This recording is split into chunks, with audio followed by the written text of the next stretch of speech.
ठीक है ना। हाँ, सुनिए, आप लोग क्या टेंशन में हैं? कल का क्वेश्चन पूछेंगे, थोड़ा टेंशन नहीं लेना है, याद होगा सब लोग को, हमको उम्मीद है, क्योंकि आप लोग घर पे पढ़े जरूर होंगे।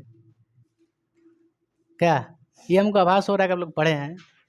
तो बताइए कि इटली के जब हम कल एकीकरण पढ़ा रहे थे आप लोग को, तो उसमें बताए थे आप लोग को कि इटली में एक राजधानी उसका बनाया गया था, रोम था। और रोम में कोई एक धर्म के लोग रहते थे, पोप गुरु रहते थे, है ना, ईसाई धर्म के लोग रहते थे। तो बताइए, जिस क्षेत्र में रहते थे उस क्षेत्र का नाम क्या रखा गया था? Vatican city. जो क्या है अभी, क्या है वो? दुनिया का सबसे छोटा देश है वेटिकन सिटी, है ना बाबू? आप ही को बोल रहे हैं बुल्लू। आप पढ़ने रेगुलर, आप दोनों लोग आइए भाई मेरे। आप लोग को देखिए, पढ़ने में मज़ा नहीं आएगा जब तक आप रेगुलर नहीं रहेगा, तो नहीं बुझेगा आप लोग को। क्या हम बताएंगे, बताइए ना। पीछे से आप लोग को समझ में नहीं आ रहा होगा, फिर तो हम रिवर्स करेंगे नहीं, उसमें कि नहीं, फिर दोबारा उसको रिपीट करेंगे, नहीं कर सकते हैं, क्योंकि हमारा भी लॉस है, इन लोग का भी लॉस है। ये लोग पढ़ने के लिए आए ना, आप लोग की वजह से हम समझा रहे, जो अभी समझा रहे हैं समझिए उसको बढ़िया से। तो इटली के एकीकरण में देखिए, कुछ राष्ट्रवादियों का योगदान था, जिसमें कौन कौन थे बाबू? मेजनी थी। मेजनी को क्या कहते थे हम लोग? मसीहा। गैरीबाल्डी क्या कहते थे? इटली का तलवार, है ना। और सबसे तेज दिमाग के कौन थे उसमें? हाँ, कूटनीतिज्ञ व्यक्ति थे, समझ गए। अब आते हैं जर्मनी के एकीकरण में, ठीक ना। जर्मनी का एकीकरण याद रखो बाबू, जर्मनी का और इटली का जो एकीकरण हो रहा था ना बाबू, साथ साथ हो रहा था, इस बात को ध्यान दीजिएगा। एक साथ हो रहा था, भले विफल हो गया थोड़ा, विफल कभी कभी विफल हो जा रहा था। कौन? जर्मनी का एकीकरण। लेकिन बाद में वो भी सफल हो गया, एक जर्मन राष्ट्र का निर्माण हो गया। जब ये 1870 में हुआ था ना, वो लगभग 1871 में, 1 साल बाद हो गया था। तो जर्मनी का जो एकीकरण है बाबू, पहले समझते हैं कि जर्मनी जो था कितने टुकड़ों में था। देखिए बाबू, जर्मनी जो था ना बाबू, प्रारंभ से ही जो जर्मनी था आप लोग का, ये जर्मनी छोटे छोटे क्षेत्र में, यानी रियासतों में बटी थी, है ना बाबू। छोटे छोटे रियासतों में टुकड़ी हो गई थी इसकी। इस सब जो क्षेत्र था, इस सब क्षेत्र पर पहले के राजा रहते थे। लगभग जो जर्मनी है, पूरा का पूरा क्या है? जर्मनी है।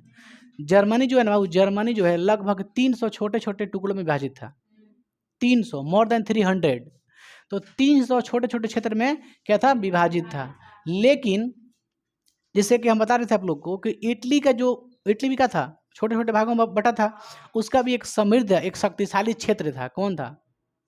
Sardinia Piedmont. कौन था? Sardinia Piedmont. इस प्रकार से जर्मनी में भी एक क्षेत्र, एक विशाल क्षेत्र है, जिसका नाम है प्रसा। क्या नाम है? प्रसा।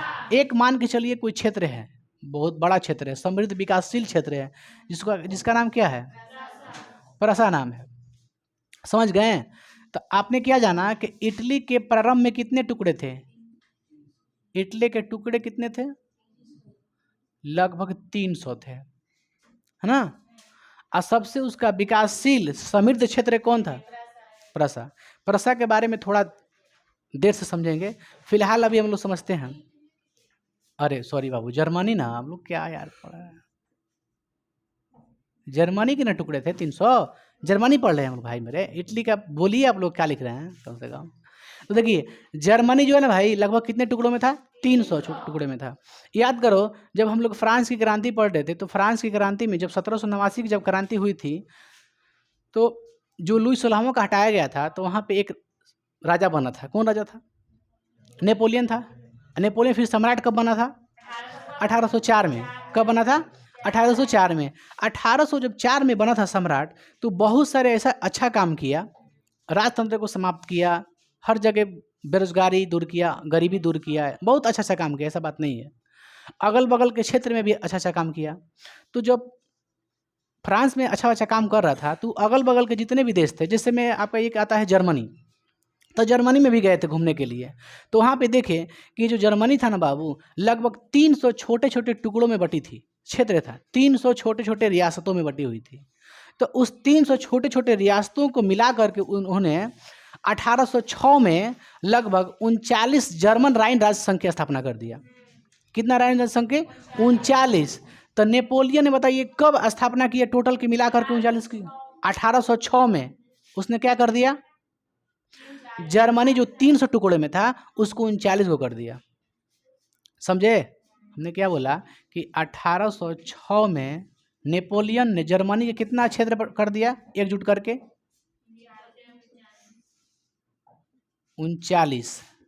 39 जर्मन राइन राज्य संघ लिख सकते हैं।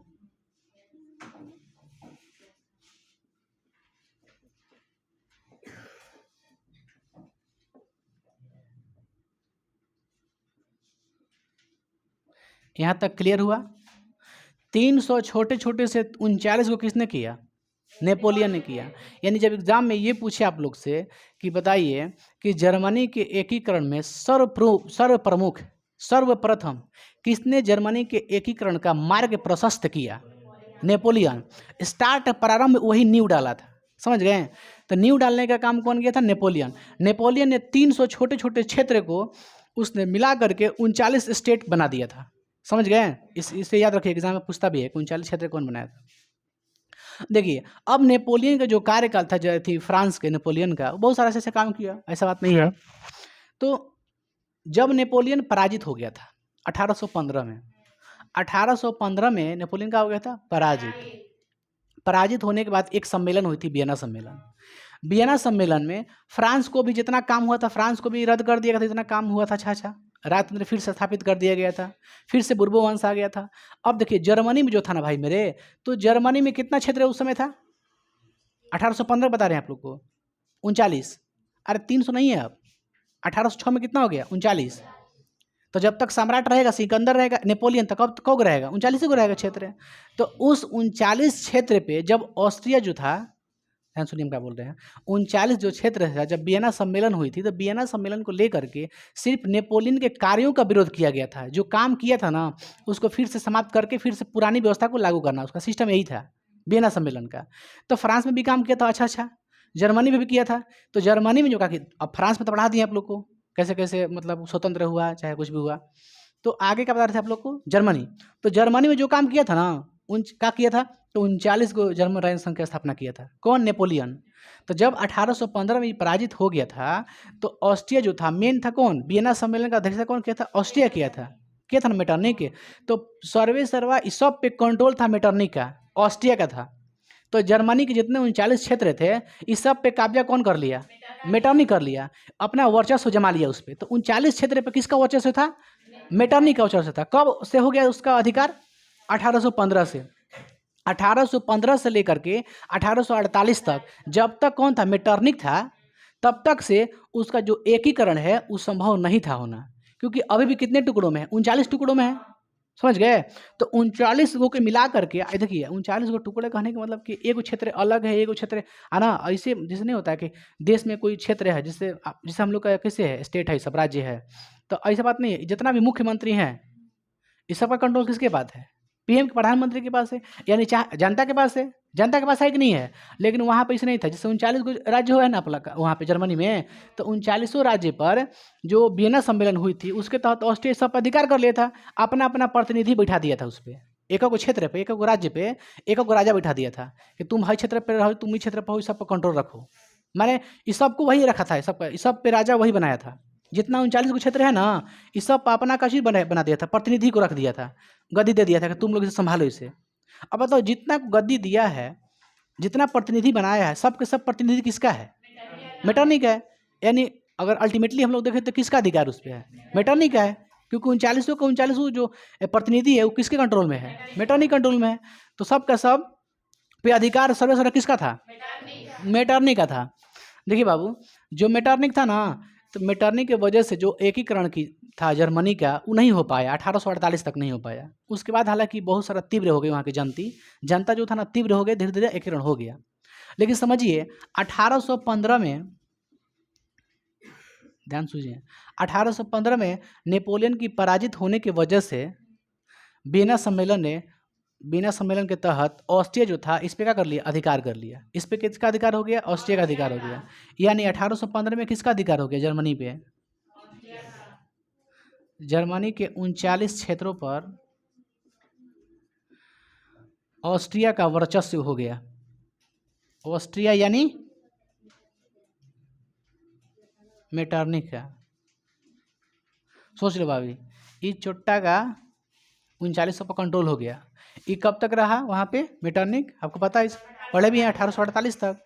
इसका मतलब अब तक 1815 से लेकर 1848 तक ये क्या रहा, बाध्य रहा। क्या रहा, बाध्य रहा, एकीकरण से बाध्य रहा, क्योंकि बहुत ही घोर प्रतिक्रियावादी व्यक्ति नहीं था, निरंकुशवादी व्यक्ति था। अब समझिए बात को, 1815 कहानी समझे आप लोग ना, हम क्या बोले हैं। 1815 में फ्रांस के ही नहीं बल्कि जर्मनी को भी बांट लिया गया था अपना अपना क्षेत्र का अधिकार पे। अब देखो ये जो 39 जो क्षेत्र है ना भाई मेरे, तो 39 क्षेत्र पर किसके प्रतिनिधि थे, मेटरनी के प्रतिनिधि थे। अब देख इनके लिए एक डाइट संस्था बनाई गई थी, संसद। 1815 में किसकी स्थापना की गई, एक डाइट, डाइट सांसद की स्थापना की गई। संसद कह सकते हैं, सांसद ना, जो बैठते हैं उसे क्या कहते हैं, सांसद ना। डाइट संसद की, चाहे सभा की, चाहे कह सकते हैं संस्था की स्थापना की।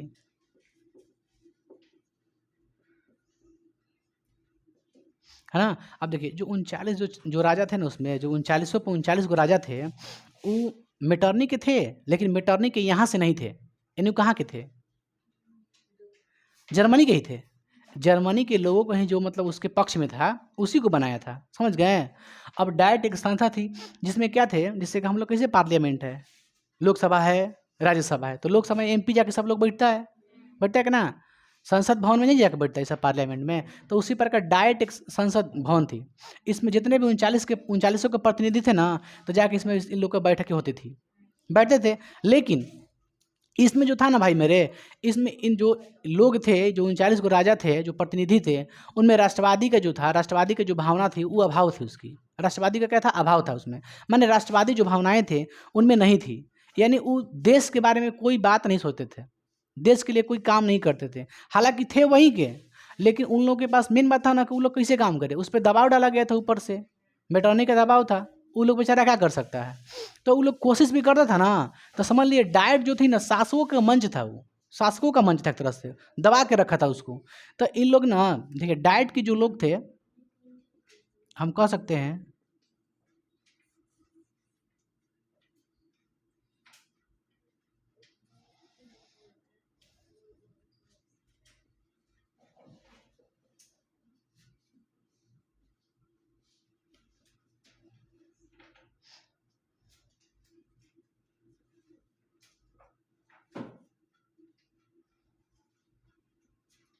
अभाव था, कोई दिक्कत यहाँ तक।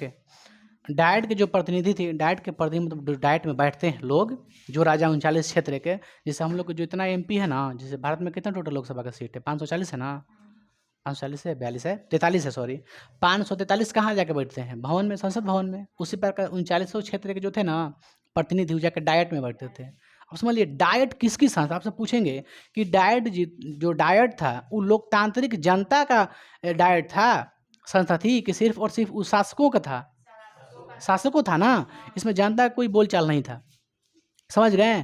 तो डाइट की स्थापना कब हुई थी, 68 में। डाइट क्या थी, तो एक संस्था थी कह सकते हैं, या फिर संसद भवन थी, संसद असेंबली कह सकते हैं, समझ गए, असेंबली थी। अब देखिए कुछ राष्ट्रवादी ऐसा बात नहीं थे, आए थे। देखिए तो सबसे पहले 1800 में किसने 39 को कर दिया था, नेपोलियन। नेपोलियन तो मार्ग प्रशस्त कर दिया था कि चलिए जर्मनी कम से कम न्यू तो डाला ना कम से कम। तब देखिए 1815 के बाद जो डाइट संस्था थी, ये लोग बहुत कोशिश कर रहा था, लेकिन शासकों द्वारा, जैसे जर्मनी की जो स्टेट जो मेटरनिक था वो दबा देता था कि नहीं, सब नहीं, आपको किसी मतलब क्षेत्र को स्वतंत्र नहीं छोड़ना है, इस सब पे कंट्रोल करके रखना है, समझ गए, ऐसा नियम था। उसके बाद देखिए क्या हुआ, 1848 का बता रहे हैं थे, 1848, हाँ वही पॉइंट है ना आप लोग का। आगे क्या पॉइंट है, हाँ सॉरी, देखिए भाई मेरे, आर्थिक तो यहाँ तक समझ में आया ना आप लोग को। आर्थिक तत्व से कोई पॉइंट ऐसा नहीं ना है। देखिए स्टार्ट कहाँ से हुआ, हम बताते हैं भाई मेरे। बताइए कब तक कब तक बैन रहा, बाध्य रहा, 1848 तक बाध्य रहा। तो आप लोग का जो पॉइंट रहेगा आगे, देखिए हम बताते हैं आप लोग को, समझते हैं बात को। उससे पहले कोई पॉइंट नहीं ना है, चलिए कोई बात ना, कोई पॉइंट छूट तो बोलिएगा आप लोग। डायट तक यहाँ तक हो गया। 1806 के कारण समझ गया 1800 में क्या हुआ, तो 39 जर्मन राज्य स्थापना हुई थी। देखिए अब आपको बताते हैं कुछ ही आर्थिक तत्व। आपको हम बताते हैं अगला पॉइंट, ध्यान दीजिएगा।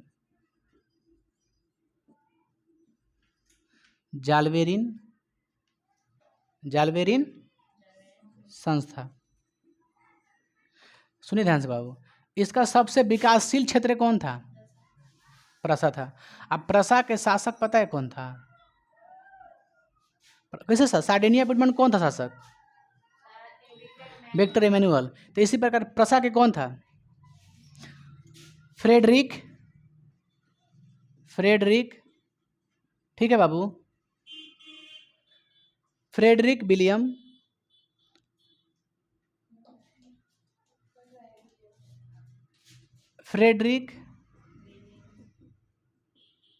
विलियम चतुर्थ,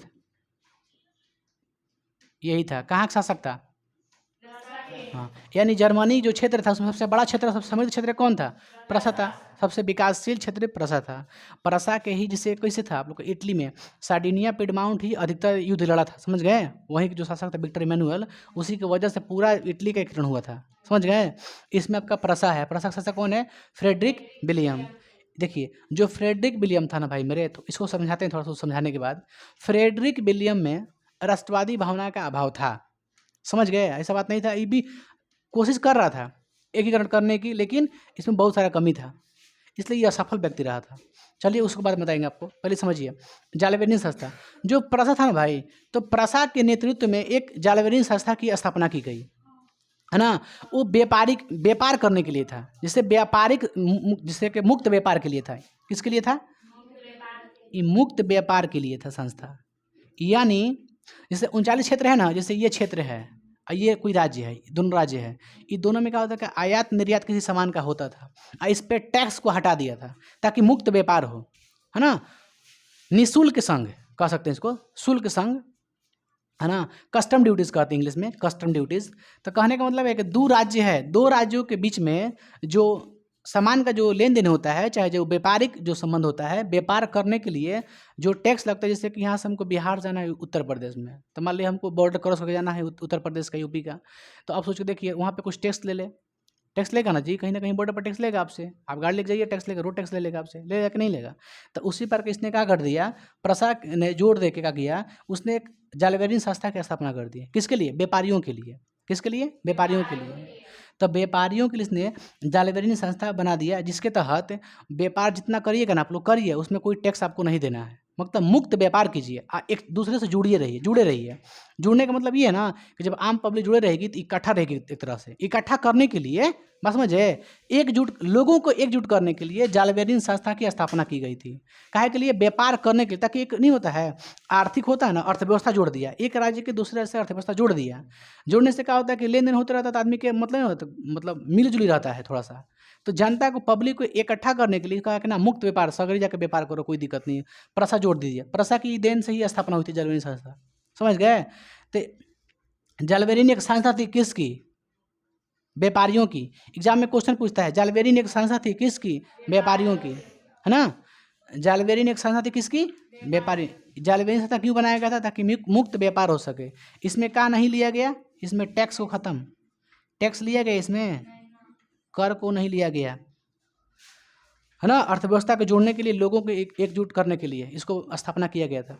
ये आर्थिक तत्व हो गया, जैसे मुक्त व्यापार, समझ गए? ये हो गया। आप लोग आगे बढ़े। अब आगे कौन सा बाबू पॉइंट आप लोग का है? फ्रैंकफर्ट सांसद। क्या है? फ्रैंकफर्ट सांसद। देखिए और समझिए, फ्रैंकफर्ट संसद आपको बताते हैं, ध्यान सुनिएगा। फ्रैंकफर्ट जो संसद था ना, एक डायट था, समझ गए? डायट पर सर्वे कंट्रोल था किसका? राजा का था, शासक का था। जो ऑस्ट्रिया जो मेटरनिक था ना, उसी कंट्रोल था डायट पे। डायट के बाद एक लोकतांत्रिक संगठन बनाया गया जिसका नाम था फ्रैंकफर्ट संधि। जिससे जो आम जनता थी ना, उसमें लोग थे, जानते कौन? वकील थे, बुद्धिजीवी थे, उदारवादी थे, मध्यम वर्ग के लोग थे, जो शिक्षित थे ना। तो फ्रैंकफर्ट जो संसद था, जो भवन था, उसमें वही लोग थे जो जैसे कोई पढ़ा लिखा हो व्यक्ति हो, वकील हो, है ना, शिक्षित व्यक्ति हो, उदारवादी हो, मध्यम वर्ग के लोग, वही सब उसमें इकट्ठा थे। मतलब उसमें उसके प्रतिनिधि थे, लगभग 800 प्रतिनिधि थे। किसका? फ्रैंकफर्ट संसद। जैसे डायट संसद कैसे थे, उसमें 39 राजा थे, उसमें 39 ही राजा क्या करते थे, उसमें जाके बैठते थे, उन्हीं की बातों पर आदमी काम करता था। लेकिन ये जो तूने आम पब्लिक एक संस्था बनाया, आम जनता, जैसे समझिए बात को हम क्या बता रहे हैं। 1848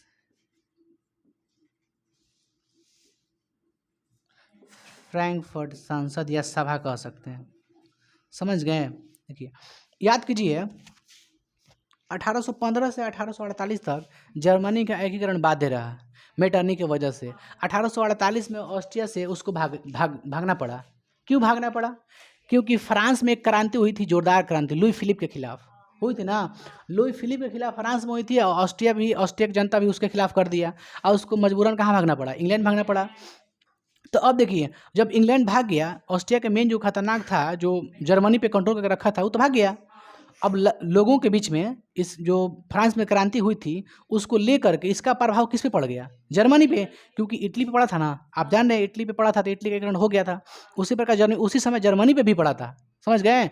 तो जब जर्मनी पे पड़ा ना तो उन लोग को फायदा हो गया कि वो तो भाग गया, जर्मनी से, ऑस्ट्रिया से भाग गया मेटरनिक, इंग्लैंड भाग गया, उन लोग ऐसे ही खत्म हो गया। अब सोचा ना वहाँ के जो राष्ट्रवादी व्यक्ति थे तो लोग सोचेंगे ही कि अब हम लोग भी क्या करें, देश का एकीकरण करें। तो उन लोगों के मन में विचार आया। तो कुछ कुछ बुद्धिजीवी लोग थे, जैसे एक हम्बोल्ट थे, एक हिगेल थे। हिगेल बहुत अच्छा विचार के व्यक्ति थे। उनका जो विचारों का समर्थक था बिस्मार्क था, समझ गए। जो याद रखिए एग्जाम में क्वेश्चन पूछ सकता है कि हिगेल के विचारों का समर्थक कौन करता था? तो बिस्मार्क। ये पॉइंट रखिए, हम लिखवाएंगे आगे।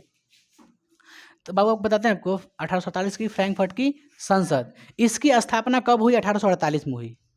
डाइट की स्थापना कब हुई थी? 1815 में हुई थी। डाइट की स्थापना वियना सम्मेलन के दौरान हुई थी। इसकी स्थापना फ्रैंकफर्ट की स्थापना कब हुई थी? फ्रांसीसी जो क्रांति हुई थी 1848 के, उस समय इसकी स्थापना हुई थी। वहाँ के जो राष्ट्रवादी व्यक्ति थे इसकी स्थापना की है, समझ गए। आगे बताते हैं, सुनिए। ठीक है, लिख दे बाबू नीचे, कोई दिक्कत है? सुनिए, इसकी स्थापना कब हुई? 1848 में। स्थापना कब हुई? 1848 में। इसमें टोटल कितने प्रतिनिधि थे? 800। कितने थे? 800। आपको एग्जाम में नहीं लिखना है सब। कितने प्रतिनिधि थे? 800। इसमें वकील, बुद्धिजीवी, इसमें कौन कौन लोग थे? शिक्षित लोग, मध्यम वर्ग के लोग, मध्यम मतलब वही शिक्षित लोग, और कौन थे? बुद्धिजीवी।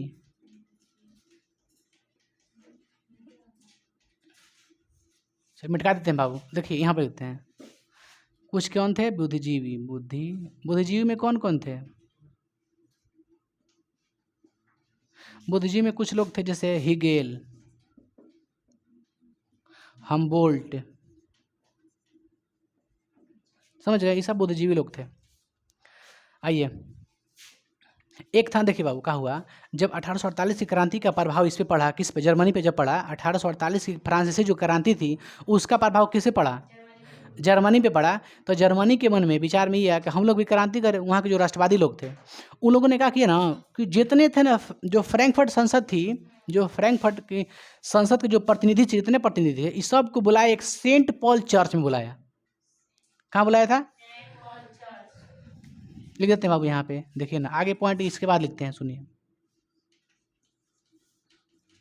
1848 के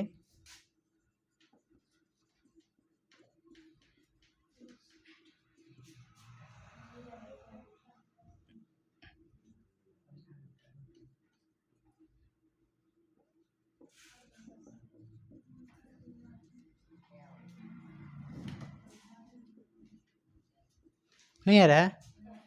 देखिए 1848 की फ्रांसीसी क्रांति का प्रभाव किसे पड़ा? जर्मनी पड़ा। तो वहाँ के जो कुछ राष्ट्रवादी थे उन लोगों ने फ्रैंकफर्ट जगह का नाम भी है, फ्रैंकफर्ट के एक सेंट पॉल चर्च है, उसमें जितने भी प्रतिनिधि थे ना, फ्रैंकफर्ट जो संसद से जो जुड़े थे व्यक्ति, 800 प्रतिनिधि, सबको बुलाया गया। कहाँ? सेंट पॉल चर्च में। और वहाँ के जो राजा था, कौन था राजा? फ्रेडरिक विलियम चतुर्थ, समझ गए। प्रसा का जो राजा था, प्रसा के ही जोर से ही बुलाया गया था उसको। जो प्रसा था ना, यही एक क्षेत्र सबसे विकासशील, सबसे बड़ा क्षेत्र था, इसी के वजह से पूरा का एकीकरण होगा, इस बात को ध्यान दीजिएगा। तो प्रसा का जो राजा था फ्रेडरिक विलियम चतुर्थ, इसको भी बुलाया गया। प्रसा मतलब जो क्षेत्र था ना वो बहुत समृद्ध था, उसने सबको बुलाया। कहाँ बुलाया गया? सेंट पॉल चर्च में। आगे आपको लिख के बताते हैं, समझ गए। इसको मिटाइए दे बाबू।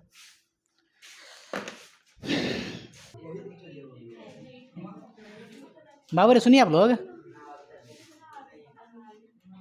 जम्मू एंड कश्मीर, जम्मू एंड कश्मीर,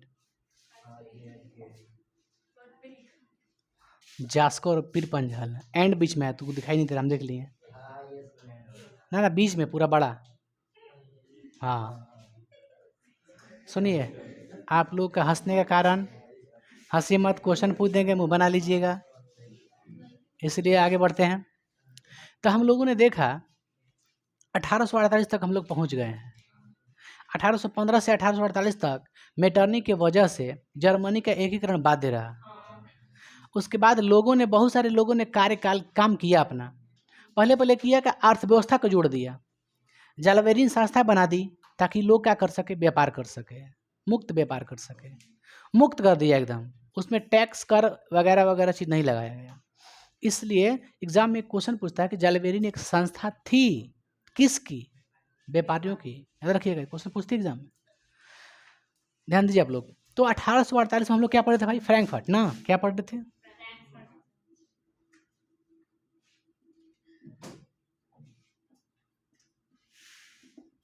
मतलब इसकी स्थापना कब हुई? 1800। किसके प्रभाव में आके? किसके प्रभाव में आके? फ्रांस के क्रांति के प्रभाव में आके। किसके प्रभाव में आके? फ्रांस की क्रांति के प्रभाव में आके लोगों के मन में ये जिज्ञासा आया कि हम लोग क्यों ना अपना देश का एकीकरण किसी तरह से कर लिया जाए। अभी लोहा गर्म है, हथौड़ा मार दें। 1848 में जो फ्रांसीसी क्रांति हुई, तो फ्रांसीसी क्रांति के दौरान क्या हो गया, इन लोग के मन में आ गया कि नहीं, हम लोग भी एक बैठक करते हैं। इसके लिए क्या बनाया? फ्रैंकफर्ट संस्था का, जैसे डायरेक्ट संस्था थी ना, उसी प्रकार फ्रैंकफर्ट थी। फ्रैंकफर्ट एक जगह का नाम है, समझ गए? तो अब क्या हुआ बाबू, वहाँ की जो राष्ट्रवादी व्यक्ति, कौन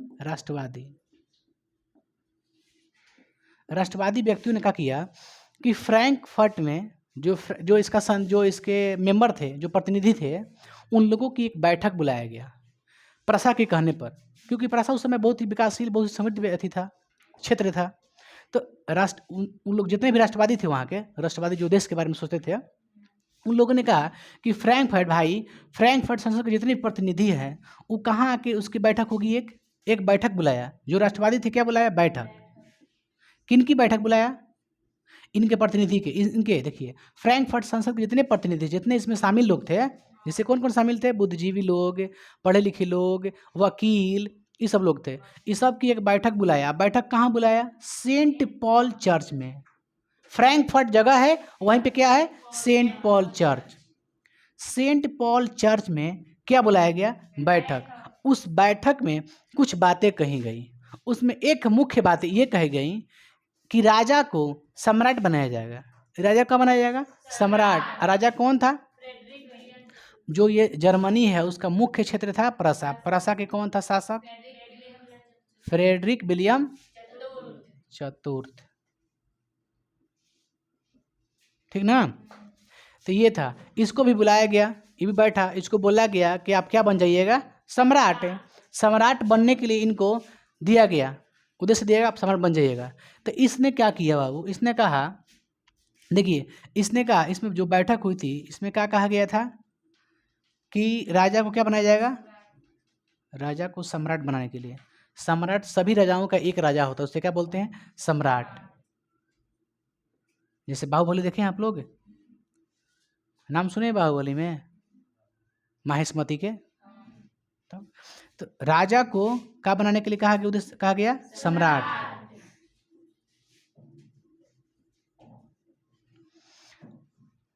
प्रस्ताव दिया गया, देते हैं। लेकिन याद रखिए, जो फ्रेडरिक विलियम है उसने कहा कि देखिए, मैं ताज भीख में नहीं लेता हूँ। इसने कहा कि मैं ताज को भीख में नहीं लूँगा। ये बोला, क्या बोला विलियम चतुर्थ? क्या बोला? मैं ताज को भीख में नहीं लेता, मैं ताज को भीख में नहीं लेता। इसने बोला, किसने? समझ गए? इस तरह से जो इसकी बैठक थी, बैठक क्या हो गई? भंग हो गई। बैठक क्या हो गई? भंग हो गई। जो प्रतिनिधि सभा सेंट पॉल के चर्च में जो बैठक हुई थी, उसमें जैसे ही कहा गया कि आपको सम्राट बनाया जाएगा, इस तरह से टोक दिया कि मैं ताज भीख में नहीं लेता हूँ, चाहे लूंगा। समझ गए? इस तरह से जो विलियम चतुर्थ था, उसने क्या कर दिया? पूरे सभा को भंग कर दिया। समझ गए? पूरे सभा को किसने भंग कर दिया? फ्रेडरिक विलियम ने। ये सभा कहाँ हो रहा था? सेंट पॉल चर्च में।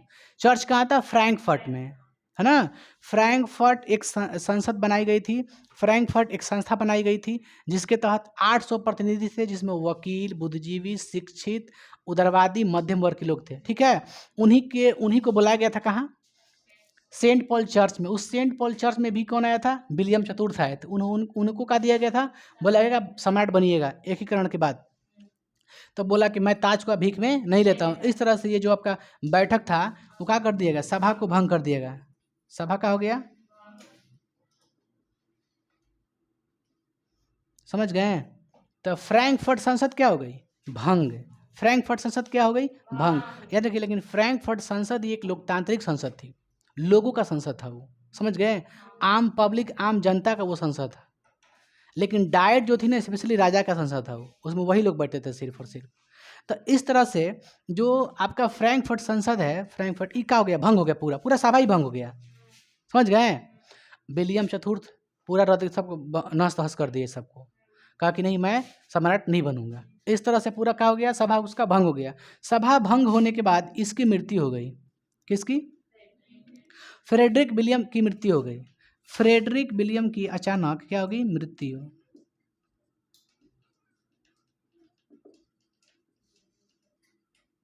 मृत्यु हो गई। मृत्यु के बाद कौन शासक बना अगला? अगला राजा बना विलियम प्रथम। बाबू कोई दिक्कत है क्या? देखिए तो विलियम प्रथम बना। कौन बना? विलियम प्रथम। विलियम प्रथम कैसा व्यक्ति था? राष्ट्रवादी। यह कैसा व्यक्ति था? विलियम प्रथम एक राष्ट्रवादी विचारधारा का व्यक्ति था। ठीक है?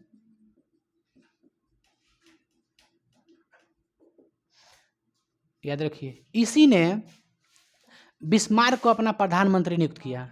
समझ गए? याद कीजिए, इटली में विक्टर इमैनुअल ने किसे अपना प्रधानमंत्री नियुक्त किया था? काउंट काबूर को व्यक्ति किया था, नियुक्त किया था। इसमें विलियम प्रथम ने किसको नियुक्त किया? बिस्मार्क को। तो याद रखिएगा कि इटली में काउंट काबूर और जर्मनी में बिस्मार्क, दोनों एक ही दिमाग के व्यक्ति थे। सेम टू सेम व्यक्ति के दिमाग, दोनों का दिमाग एक ही था। समझ गए? तो बताइए, बिस्मार्क को उसने क्या कर दिया? बिस्मार्क को विलियम प्रथम ने अपना क्या नियुक्त कर दिया? प्रधानमंत्री। देखिए, आप न राजा को न आप राष्ट्रपति के तौर पे देख सकते हैं। राजा को राष्ट्रपति के तौर पे, अब प्रधानमंत्री तो हो ही गया, जिससे कार्यपालिका में दोनों लोग ना आ जाता है, राष्ट्रपति भी आ जाता है आपका, प्रधानमंत्री भी आता ना। तो प्रधानमंत्री पूरा कार्यभार कौन करता है? प्रधानमंत्री। सिर्फ आदेश कौन देता है? आदेश भी नहीं देता है वो, सब समझाता कौन है? प्रधानमंत्री सब काम करता है। भले बोलेंगे बड़ा कौन है? राष्ट्रपति है। उसी प्रकार यहाँ बड़ा कौन है? राजा है। लेकिन सबका काम इसी के सलाह पर सब काम हो गए। बात जान लीजिए, खाली साइन करने के लिए बैठा रहता है कौन? राजा। और कुछ काम नहीं, नियुक्त किया। समझ गए? तो बिस्मार्क को अपना प्रधानमंत्री कौन नियुक्त किया? विलियम चतुर्थ की मृत्यु के बाद वहाँ का शासक कौन बना? प्रसा का। प्रसा का शासक बना विलियम प्रथम। प्रसा का तुलना किससे कीजिएगा? सार्डिनिया पेडमाउंट से। समझ गए? बस में आ रहा बोलो को। उसी प्रकार विलियम प्रथम का तुलना विक्टर इमैनुअल से। वो भी नियुक्त किया था उसको, आई भी नियुक्त किया इसको, बिस्मार्क को। आई बात समझ में? थोड़ा थोड़ा मिल रहा है कि नहीं मिल रहा है? देखिए, अब हम लोग पढ़ेंगे भाई मेरे, सबसे राष्ट्रवादी विचारधारा के व्यक्ति कौन था?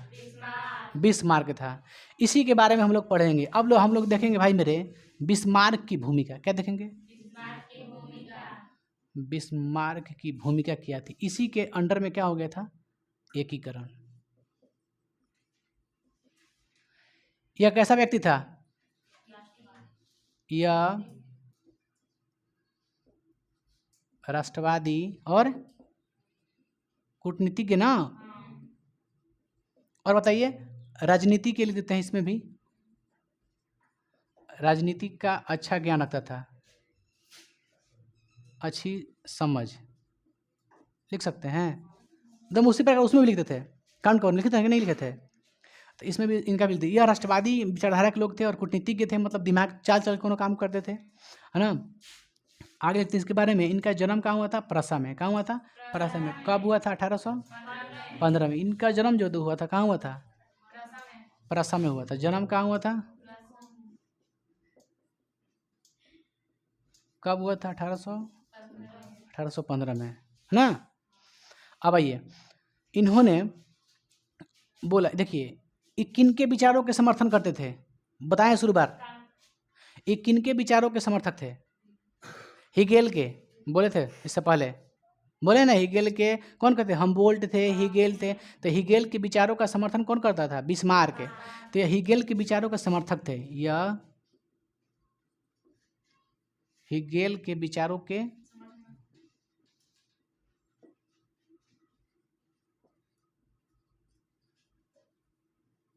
याद रखिएगा। इन्होंने, बिस्मार्क ने सीधा बात बोला, बहुत मतलब कट्टरवादी व्यक्ति ये भी थे, बहुत गुस्से वाले व्यक्ति थे। इन्होंने बोला कि देखिए जर्मनी का जो एकीकरण है ना, भाषणों से नहीं, बैठकों से नहीं, संसद में बैठक नहीं बुलाता है, उस बैठकों से नहीं होगा, आराम से बातचीत करने से नहीं होगा, समझिए, नहीं भाषण से होगा और नहीं बैठक से होगा, और नहीं कोई चीज़ से नहीं होता है, एक संगठन के तौर पे उससे कुछ नहीं होगा। इसके लिए उसने क्या अपनाया? लौह एवं रक्त की नीति का अवलंबन किया उसने। किस चीज़ का अपनाया उन्होंने? इन्होंने क्या कहा बताइए तो? इन्होंने क्या कहा? इन्होंने कहा कि भाषणों से नहीं, जर्मनी का एकीकरण भाषणों से नहीं, और ये कची बहुमत के निर्णय से नहीं, भी हो सकता है, बहुत बढ़िया। मैंने एक जगह बैठा करके बहुमत के निर्णय से नहीं होगा, और लिख देते हैं बैठक से नहीं।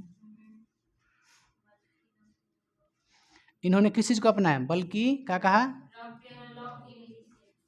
बल्कि इन्होंने, बाबू इसे मिटा दें क्या? अब इसे मिटा दें दो तो बाबू। बताइए फ्रैंकफर्ट संसद कब भंग हो गई थी? फ्रैंकफर्ट संसद कब भंग हो गई थी? जब सेंट पॉल के चर्च में बुलाया गया था, 1848 में बना भी था, उसी समय खत्म भी हो गया, विलियम चतुर्थ खत्म कर दिया था। तो बताइए बिस्मार्क ने क्या बोला कि कोई एकीकरण भाषण से नहीं, बहुमत से नहीं, एक बैठक करके आराम से नहीं होगा। उसके लिए क्या अपनाया उन्होंने? उन्होंने अपनाया, कहा कि रक्त एवं लौह की नीति से होगा। क्या अपनाया उन्होंने? रक्त लौह ना बाबू,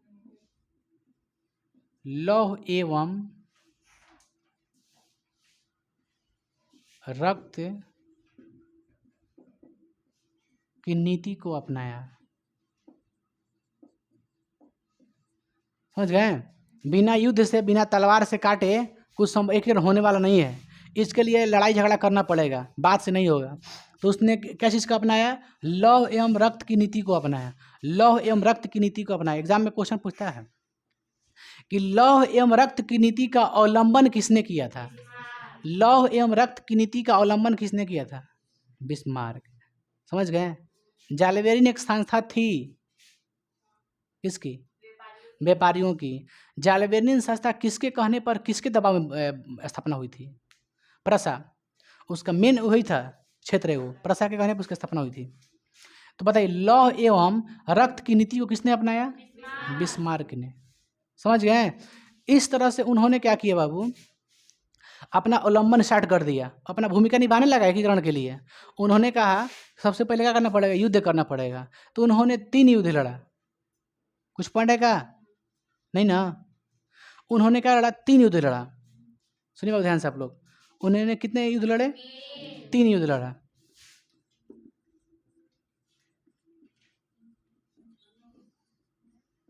समझिए, उसके लिए उन्होंने जर्मनी के एकीकरण के लिए, लिख दे कोई, उन्होंने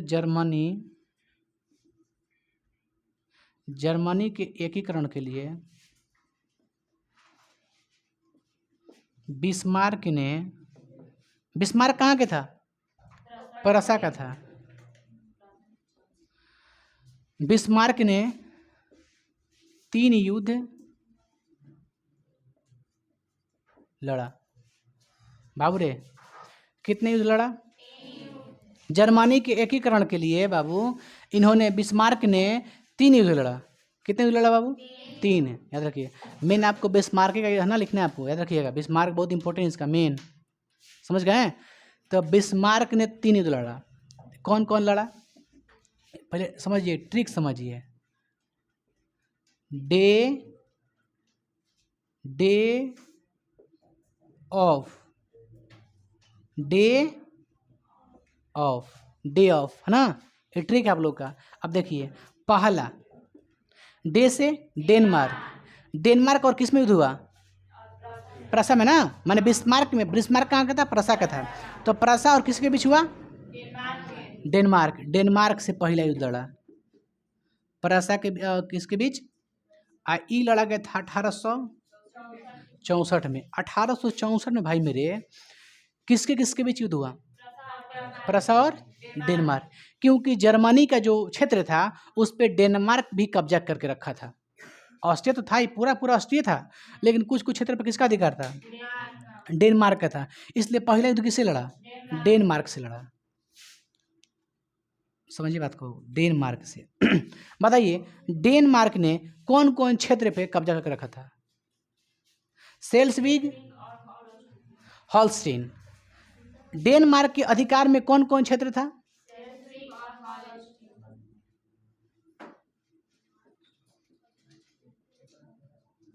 और हॉलस्टीन, 2 क्षेत्र डेनमार्क के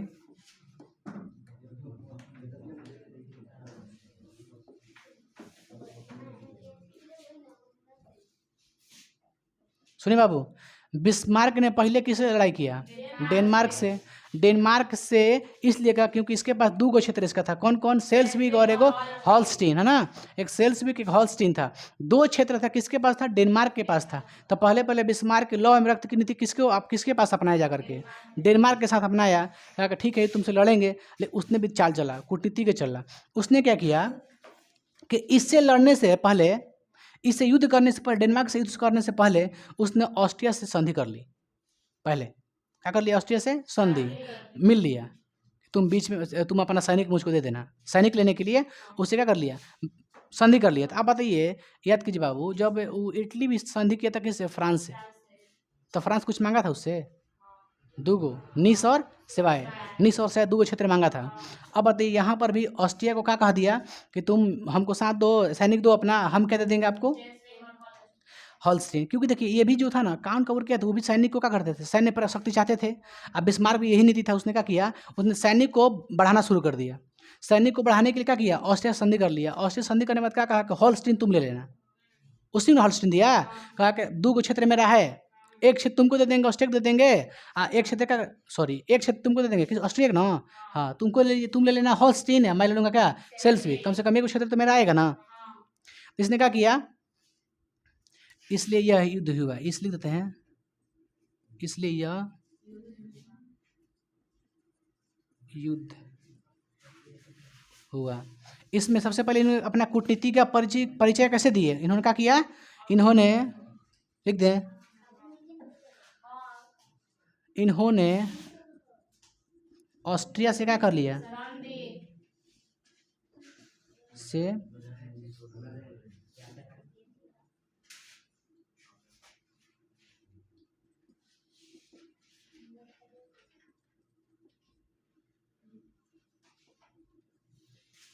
दे देते हैं सैनिक के लिए, है ना। किस लिए किया? सैनिक के लिए। इसने क्या देने के लिए कहा उसे? और क्या देने के लिए कहा?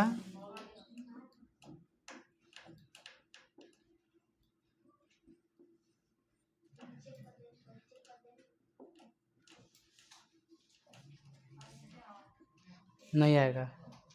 हो गया यहाँ तक ना। हॉलस्टीन देने के लिए कहा। बाबू रे, समझिए मेरी बातों को, हम क्या बोल रहे हैं। मतलब ये बिस्मार्क को प्रधानमंत्री कौन नियुक्त किया था? विलियम प्रथम। बहुत बढ़िया। बताइए बाबू रे, समझिए बात को। इसने क्या देने के लिए कहा? हॉलस्टीन। इसके बाद युद्ध का हो गया, शुरू हो गया युद्ध।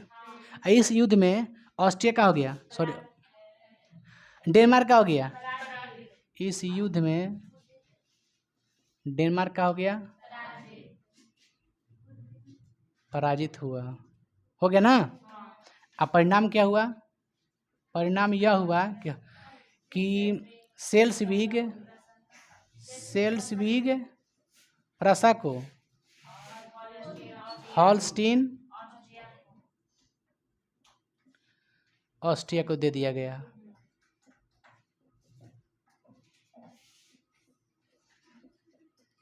लेकिन ट्रिक समझिए थोड़ा सा बात मेरा। डेनमार्क से युद्ध किया, डे ऑफ लिखें ट्रिक ना, डे माने डेनमार्क, ओ माने ऑस्ट्रिया, फ माने फ्रांस।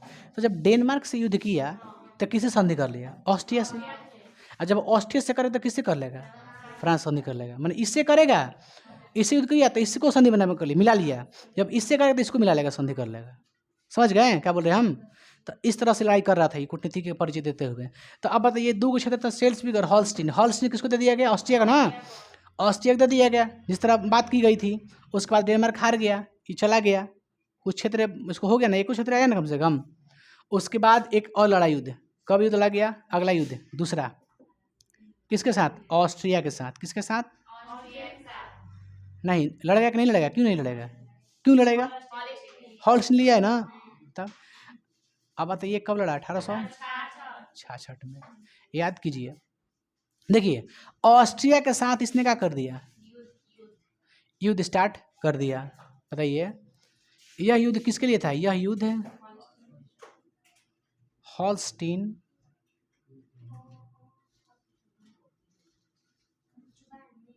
क्षेत्र के लिए लड़ा गया। कोई दिक्कत है? इसमें किससे संधि कर लिया? इसमें सुनिए बाबू, इसने संधि किया, फ्रांस से संधि कर लिया। समझ गए? लिख तो नहीं सकते हैं, इंक भी खत्म हो गया, इसको मिटाइए बाबू, तब लिखते हैं, ऑस्ट्रिक में बताते हैं। मिटाओ। देखिए हमने क्या बोला बाबू? हमने यही बोला कि डे ऑफ, ट्रिक क्या था? Day of. याद करो जी ना तू थोड़ा बहुत। डे ऑफ का डे ऑफ रहे ना, तो डे से क्या होता है? औ से फ से फ्रांस। 3 गो युद्ध हुआ। आप लोग को पहला युद्ध पढ़ा दिए, दूसरी युद्ध आ गया ना। किसके साथ प्रशा किया था? किस लिए किया? किस लिए? हॉलस्टीन के लिए।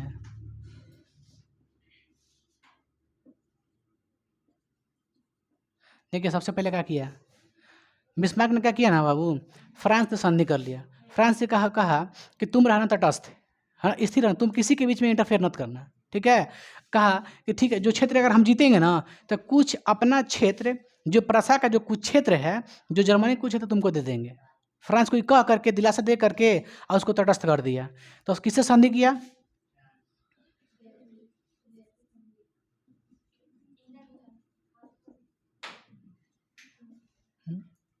बिस्मार्क ने संधि किससे किया? बहुत बढ़िया, से संधि कर लिया। कोई दिक्कत यहाँ तक? संधि कैसे किया? क्या कहा कि तुमको कुछ क्षेत्र देंगे, जर्मनी का जो क्षेत्र है ना कुछ तुमको दे देंगे। इसको क्या कर दिया? फ्रांस को तटस्थ कर दिया। फ्रांस को क्या कर दिया? तटस्थ। तटस्थ के मतलब इंग्लिश का न्यूट्रल। क्या कहा जाला? न्यूट्रल, ना आगे ना पीछे, कहीं तरह धक्का धुकी नहीं करना है। समझ में आया ना आप लोग को? तो फ्रांस कर दिया तटस्थ। अब युद्ध स्टार्ट हो गया। जो युद्ध स्टार्ट हुआ था ये कब हुआ था? 1866 में। कब हुआ था? 1866 में यह युद्ध हुआ था। किससे हुआ था? ऑस्ट्रिया से हुआ था। प्रशा और ऑस्ट्रिया के बीच कौन युद्ध हुआ? यह जो युद्ध हुआ था सेडोवा में। कहाँ हुआ था? सेडोवा। याद कीजिए कहाँ, कब हुआ था? कहाँ हुआ था? सॉरी, कहाँ हुआ था? स्थान कहाँ हुआ था बताइए? इसका स्थान था सेडोवा, इसलिए इससे कौन युद्ध कहते हैं? सेडोवा युद्ध। समझ गए? आप लोग को इटली में पढ़ाए थे, याद कीजिए, सेडोवा युद्ध पढ़ाए थे ना 1867 में। देखिए तो सेडोवा युद्ध में क्या हुआ बाबू, फ्रांस का हो गया शांत हो गया, फ्रांस शांत हो गया। ऑस्ट्रिया से इसने युद्ध छेड़ दिया बाबू, ध्यान देता तू, समझ में नहीं आ रहा। देश से डेनमार्क से युद्ध किया, डेनमार्क कर दिया पराजित। अब डेनमार्क से युद्ध किया तो किसको से संधि किया था, ऑस्ट्रिया से किया था। जब ऑस्ट्रिया से युद्ध किया तो फ्रांस से करेगा। ऑस्ट्रिया से युद्ध जब किया, प्रसा ऑस्ट्रिया से युद्ध किया तो इसने फ्रांस का कर दिया, तटस्थ कर दिया, है ना। ये युद्ध कहाँ हुआ था, सेडोवा में हुआ था, इसलिए इसे कौन युद्ध कहते हैं, सेडोवा के युद्ध। एग्जाम पूछे कि सेडोवा का युद्ध किन के बीच हुआ, तो प्रसा और ऑस्ट्रिया के बीच, समझ गए, इसलिए इसे क्या कहा गया।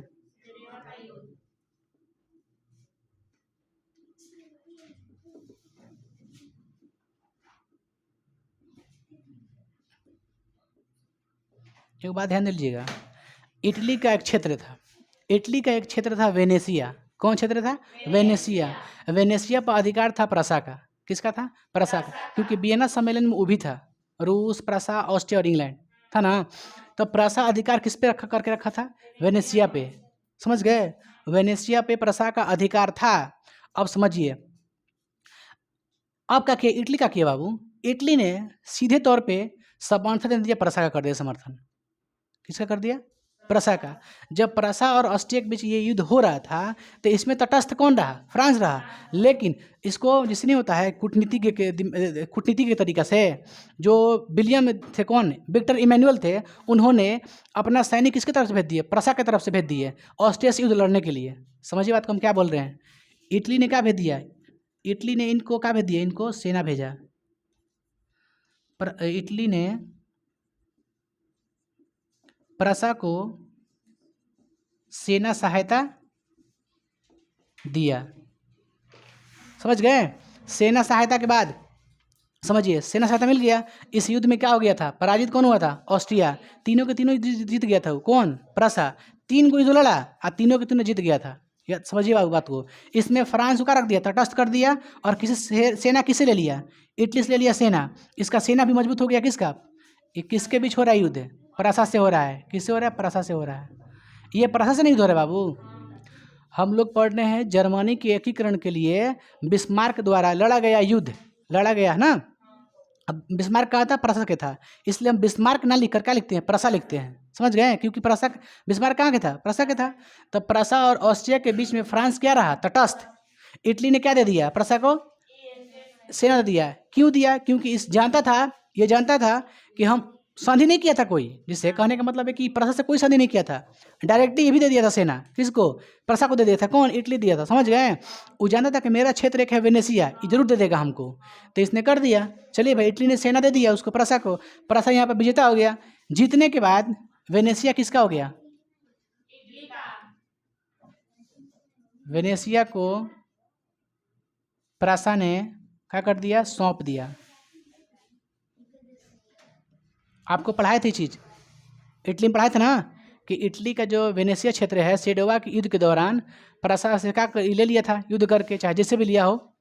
उसमें आपको हल्का फुल्का बताए थे, बस में ना, हम बताए थे कि जर्मनी के लेकर के प्रसा और ऑस्ट्रिया के बीच युद्ध हो रहा था। हम कुछ बोले थे इस तरह के पॉइंट, कि जर्मनी के लेकर के प्रसा और ऑस्ट्रिया के बीच में युद्ध हो रहा था, एकीकरण के लेकर के, कि कौन उस पर अधिकार रखेगा, कौन नहीं रहेगा। तो आप देख लिए किस चीज़ के युद्ध के लिए लड़ा गया था, ऑस्ट्रिया उस पर कब्जा करके रखा था, प्रसा सोच रहा था कि ना हम अपना क्षेत्र बढ़ाएं, इसलिए इसके साथ क्या कर दिया, लड़ाई कर दिया, युद्ध कर दिया। युद्ध करने के बाद क्या हो गया, पराजित हो गया। इसके सपोर्ट कौन कर दिए थे, Victor Emmanuel, Victor Emmanuel support कर दिए थे, दे दिए थे सेना, उनका क्षेत्र था इनके पास, प्रसा के पास क्षेत्र था, कौन, वेनेसिया। इसलिए इटली कौन कच्छ मिल गया, वेनेसिया को प्रसा ने सौंप दिया, किनको, इटली को। समझ गए, यहाँ तक ये खत्म हो गया, बात समझे आप लोग, आया। अब एक और युद्ध बचा है लास्ट, ये कौन युद्ध था, इसे क्या कहते हैं, सेडोवा का युद्ध है। क्या कहते हैं, सेडोवा का युद्ध। सेडोवा का बताए तो बाबू, सेडोवा को युद्ध किनके बीच हुआ, प्रसा और ऑस्ट्रिया के बीच। प्रसा ने 3 युद्ध लड़ा, डेनमार्क, ऑस्ट्रिया के साथ, एगो फ्रांस के साथ। डेनमार्क से लड़ा, वो तो सिंपल है, कोई दिक्कत नहीं। लेकिन जो अभी ऑस्ट्रिया से लड़ा, इसे क्या कहते हैं, सेडोवा का युद्ध कहते हैं, फेमस है। इसके बाद एक और युद्ध आता है, सेडोन का युद्ध। क्या आता है, सेडोन का युद्ध।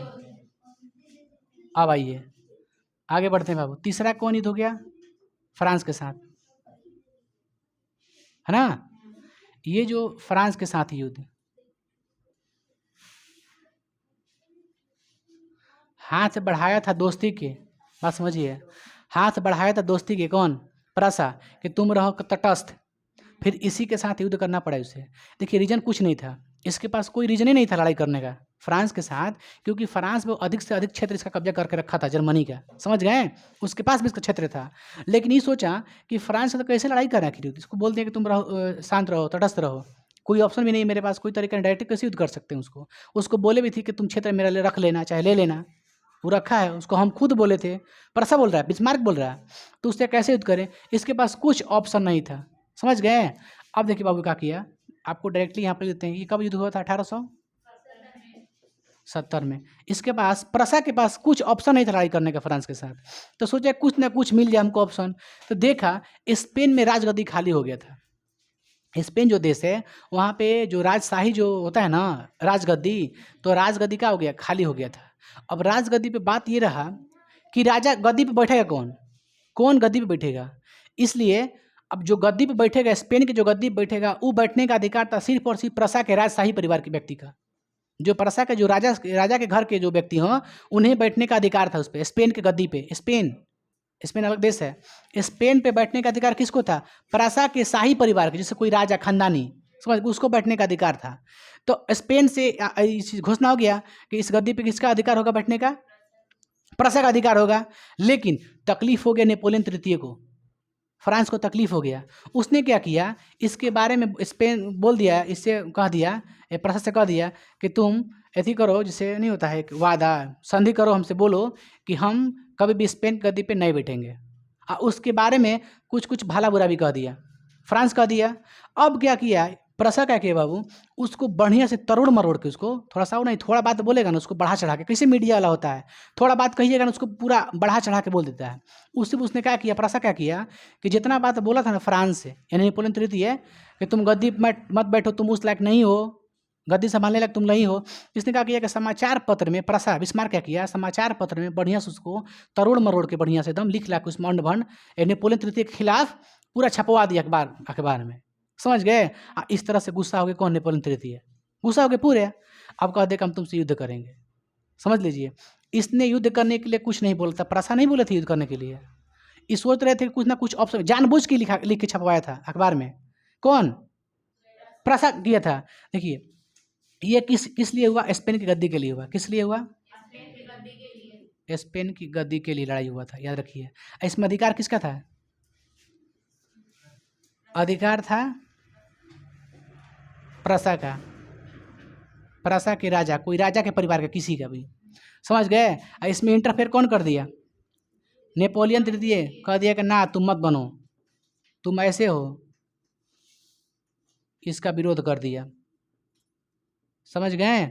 जो बात बोला था ना, उसी को बिस्मार्क दिमाग अपना बहुत दिमाग उसके पास था, उसने अखबार में छपवा दिया बढ़िया सा, लिख लिया कि अनभन, जिससे गलती सलती और बोलवा दिया कि ऐसे बोल रहा है, वैसे बोल रहा है हमारे बारे में, और जर्मनी को इकट्ठा कर दिए सबको, जर्मनी के बारे में जो भी हो, ये सब जर्मनी को एक गुट में बांध दे दिया। क्लियर, क्या कहा, ये प्रसा मान लीजिए है, सब जर्मनी है, समझ गए, जर्मनी है। जब इसको नेपोलियन फ्रांस ने जब कुछ बोला, इसने अखबार में छपवा दिया पूरा, छपवाने का अर्थ है कि फ्रांस के साथ युद्ध करने, इसका मन था युद्ध करने के लिए, लेकिन सोच रहा था कि वही पहले युद्ध करता हम युद्ध करेंगे इधर से, प्रसा का ये विचार था, समझ गए। तो ये छपवा दिया पूरा प्रसा अखबार में, इसके बारे में लिख देते हैं समाचार, प्रसा ने क्या कर दिया,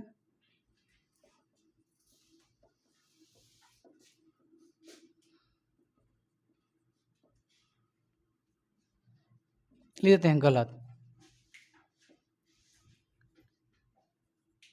समाचार पत्र में अधिक से अधिक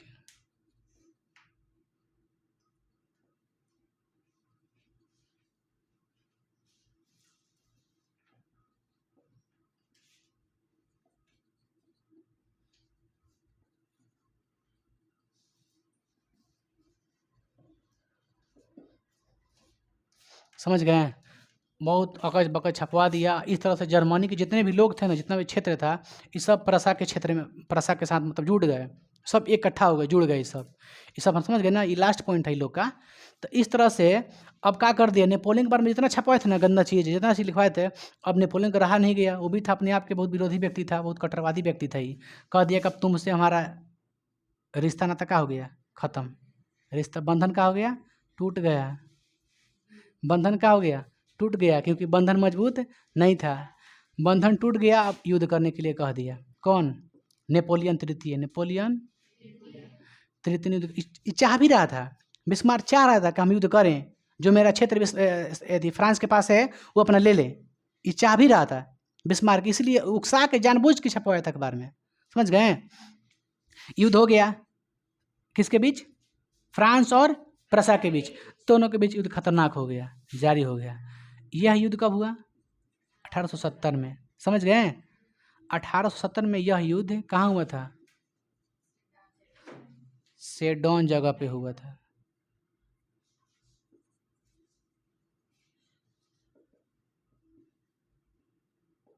सेडोन में हुआ था।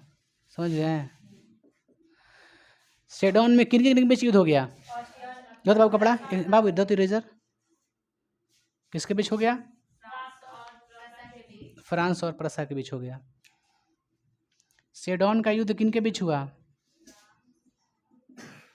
फ्रांस और प्रसा के बीच हो गया, क्योंकि छपवा देते जानबूझ के लड़ाई करने के लिए। अब जितना भी फ्रांस के पास क्षेत्र था ना जर्मनी का, ये सब क्या कर दिया? कौन कौन क्षेत्र था बाबू? बावेरिया था, एक और क्षेत्र बहुत बारेन था, बार्डेन था। एक फ्रांस के पास एक था, कौन क्षेत्र? बावेरिया, बार्डेन। एक था बेल्जियम, बेल्जियम भी था। समझ गए? आपको बुक में नहीं है बेल्जियम। ये सब क्षेत्र, जितना क्षेत्र था ना, क्या कर दिया? इसको किसको मिल गया? ये सब क्षेत्र जर्मनी के। मतलब इस तरह से समझ लीजिए बाबू, इस सब का सब क्षेत्र किसे मिल गया?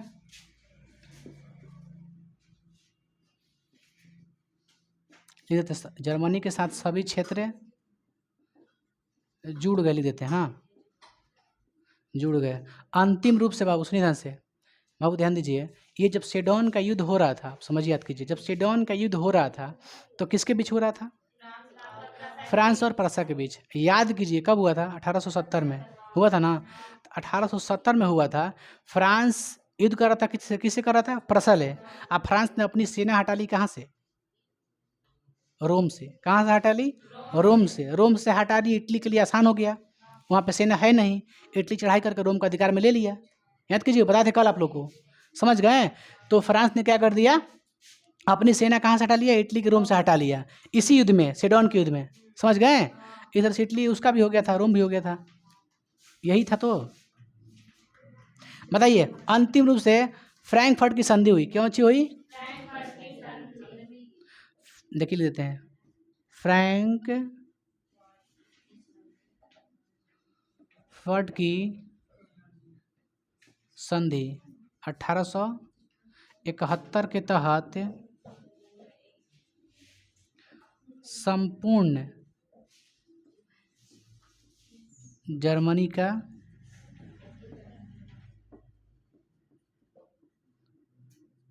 एकीकरण हुआ। बताइए, जर्मनी का एकीकरण कब हुआ? 70 में। यहाँ तक पूरा जर्मनी एक ग्रुप में बंध गया। समझ गए? लास्ट युद्ध किससे लड़ा था? फ्रांस से लड़ा था। लास्ट युद्ध फ्रांस के साथ था। इस तरह से इटली का भी रोम मिल गया। इधर से जितना इसका क्षेत्र था, बवेरिया था, बार्डेन था, बेल्जियम वगैरह था, ये सब क्षेत्र जर्मनी के अधिकार में आ गया। समझ गए? इस तरह से इटली किस जर्मनी के एकीकरण संभव हुआ। बहुत लंबा प्रोसेस चल जाता है, आप लोग को थोड़ा एग्जाम में लिखना पड़ेगा, थोड़ा सा बना सुना के आंसर राइटिंग, है ना। रिविजन कर ले हम लोग, क्लास को शुरू से याद कीजिए, तो दिमाग जोड़ दीजिएगा तब याद होगा, है ना। याद कीजिए, जर्मनी सबसे सर्वप्रथम कितने टुकड़ों में बटा हुआ था? 300। 300 से 39 क्षेत्रों में कौन कर दिया? नेपोलियन। कब किया था? 1815 में। 1800 अरे गादा 1806 में, पागल। 1806 में, 1806 में कितना क्षेत्र कर दिया था? 39 गो। अब बताइए, नेपोलियन के पराजित होने के बाद 39 क्षेत्र पर किसका अधिकार हो गया? मेटरनी का हो गया, कंट्रोल कर लिया पूरा पे।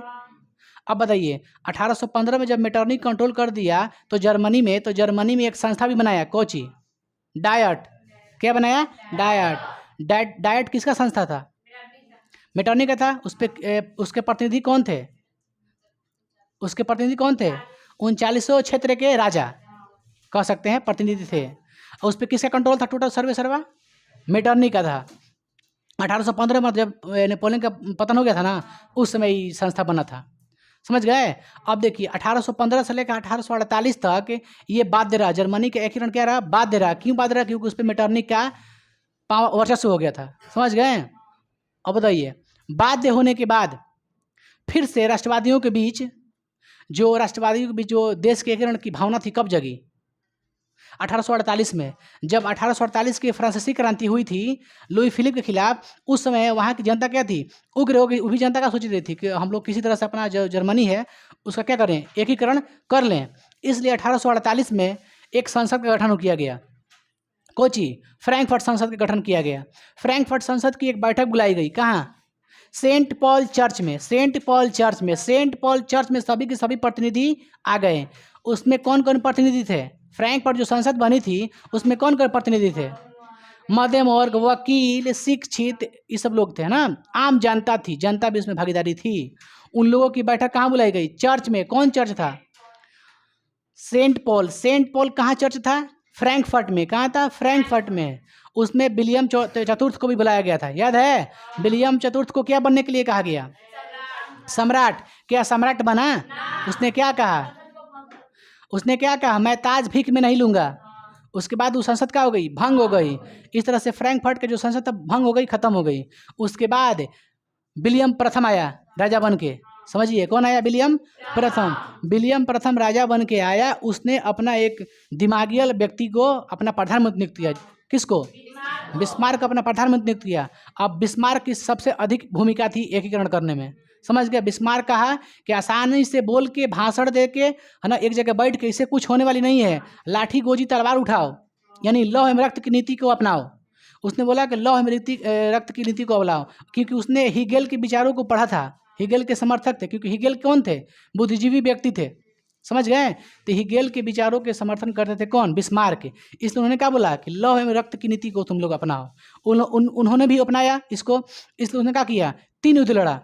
कितना युद्ध लड़ा? 3। जिसमें कौन कौन था? एक डेनमार्क के साथ था, ऑस्ट्रिया के साथ था, एक फ्रांस के साथ था। ट्रिक दिए थे डे ऑफ। डे माने डेनमार्क, और माने ऑस्ट्रिया, फ माने फ्रांस। Day of. ये तीनों युद्ध लड़ा। पहला युद्ध कब लड़ा गया? 64 में। कब लड़ा गया? 1864 में। दूसरा युद्ध कब लड़ा गया? 66 में। तीसरा 70 में। कब लड़ा गया? 70 में। 1864 में किसके बीच लड़ा गया था? डेनमार्क और प्रसा के बीच। 1866 में किसके बीच हुआ? इसे कौन सा युद्ध कहते हैं? सेडोवा का युद्ध। उसके बाद कब युद्ध हुआ था? 70 में। किसके बीच हुआ था? फ्रांस के बीच में। बताइए, प्रसा और फ्रांस के बीच में जो युद्ध हुआ उसे क्या कहते थे? सेडोन का युद्ध। सेडोन के युद्ध के तहत जितना भी क्षेत्र फ्रांस के पास था, वो किसको मिल गया? जर्मनी को। किसको मिल गया? जर्मनी को। और जितना प्रसा के पास क्षेत्र था, चाहे जो फ्रांस जो इटली पे अधिकार कर रखा था, रोम पे अधिकार किया था, वो भी किसका हो गया था? इटली का हो गया था। समझ गए? इस तरह से पूरा इटली का हो गया एकीकरण। फ्रैंकफर्ट में एक संधि हुई, एक बैठक हुई, सभी देश को बुलाया गया। इस तरह से आप जितना भी जर्मनी का क्षेत्र था ना, इस सबको एकीकरण कर दिया, मिला दिया गया, सबको राजा को भगा दिया गया। और उसमें वहाँ से क्या हो गई? लोकतंत्र की स्थापना हो गई। समझ गए? जर्मनी में किस चीज़ का स्थापना हो गई? लोकतंत्र का स्थापना हो गई। 1871 में किस चीज़ का स्थापना हुई? तो 1871 में लोकतंत्र की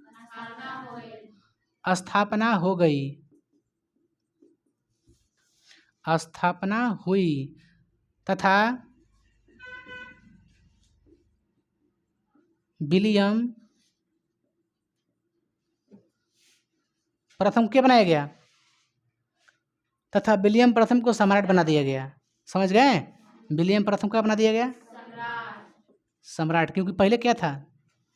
राजा था एक। इस तरह से पूरा जर्मनी का एकीकरण हो गया। लिखने का प्रयास कीजिएगा, याद हो गया, थोड़ा बहुत माइंड में है, उसको लिखने घर पे बिना देखे लिखने का प्रयास 2 हाली कीजिए। ईमानदारी आपसे बोलते हैं, आपको याद हो जाएगा पूरा चैप्टर। लिखने का प्रयास कीजिए, नहीं लिखिएगा तो नहीं याद होगा। लिखिए ना, ईमानदारी कहती याद हो जाएगा। इटली का भी लिखिए एक बार, जर्मनी का 2 बार, दोनों को लिखिए रफ पेज पे था, उसको फाड़ के फेंक दीजिए, याद हो जाएगा, वो दिमाग में हट जाएगा पूरा डाटा। समझ गए? इस तरह से इटली का एकीकरण संभव बता दिया आप लोग को, जर्मनी का भी एकीकरण बता दिए, बताने दोनों को। दोनों तो खत्म हो गया। आगे कल बताएंगे आप लोग को। क्वेश्चन अब ऑब्जेक्टिव बनता है, सब्जेक्टिव 2 नंबर क्वेश्चन बनता है कि बिस्मार्क कौन था, मेटरनिक कौन था, मेजनी कौन था, गैरीबाल्टी पेशेंस से क्या, ये सब तो क्वेश्चन बनता है आप लोग से। अब और आगे कुछ क्वेश्चन है क्या, देखिए तो आगे बढ़िए कुछ। हाँ, यूनानी स्वतंत्रता संग्राम पढ़ा देंगे ना कल। यूनानी पढ़ा करके, ऑब्जेक्टिव पढ़ा करके बस खत्म कर देंगे, है ना। चलिए आज क्लास यहीं तक, कल फिर से मिलेंगे। सी यू अगेन टुमारो।